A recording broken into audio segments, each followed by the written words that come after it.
Hello. Today I'll be discussing the steps I took to improve the performance of my classifier and how assess, and optimize its fit for better result in the stroke production.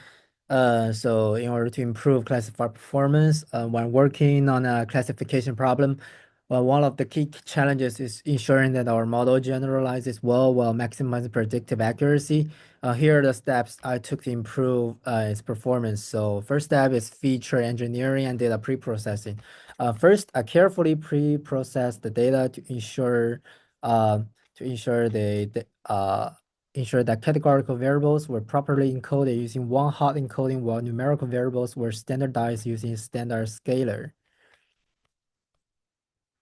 And then to enhance the feature representations, I bind continuous variables like age, BMI, and glucose levels into categorical groups, which help models capture nonlinear patterns more effectively. And third one is handling class imbalance.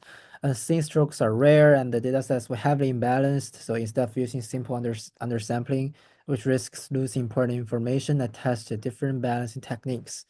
I initially tried smote, as Professor gave us, but I found that, and I also tried the smote ENN. So a combination of oversampling and noise reduction worked best to generate synthetic, but I found smote still works better, so I keep using smote. And for model selection and hyperparameter tuning, I implemented multiple classifiers, including logistic regression, random forest, and gradient boosting, XGBoost like GB and CatBoost to find the most suitable model for this problem. And each model was optimized with tuned hyperparameters. For example, just learning rates, the number of estimators, and depth to strike a balance between underfitting and overfitting. And to automate hyperparameter tuning, I experience Optuna to effectively search for the best parameter combinations. And also I do the threshold optimization.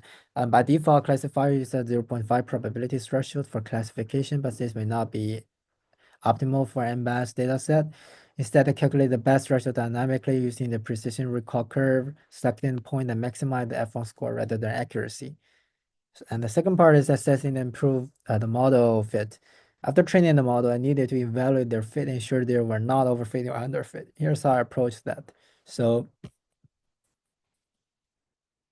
I do the cross validations to get a more robust estimate performance. Apply fourfold cross validation during training, and this ensured that the model was tested on different subsets of data, reducing bias and giving a better indication of generalization. And for the precision recall and ROC curves, instead of relying solely on accuracy, I visualized precision recall ROC curves to assess how well the model distinguished between stroke and non-stroke cases.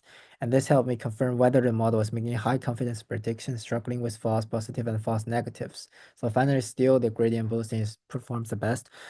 And for feature importance analysis, so for models like random forest, XGBoost, and like GBM, plot the feature importance rankings to see which variable had the most predictive power. And this analysis helped me in feature selection, allowing me to remove less useful features that introduce noises. And to conclude, by integrating better feature engineering, class balancing, hyperparameter tuning, the threshold optimization, and validation techniques, I was able to significantly improve the classifier's performance while ensuring better fit to the data. These improvements not only boosted F1 score, but also made the model more robust and interpretable. Uh, that's all. Thank you.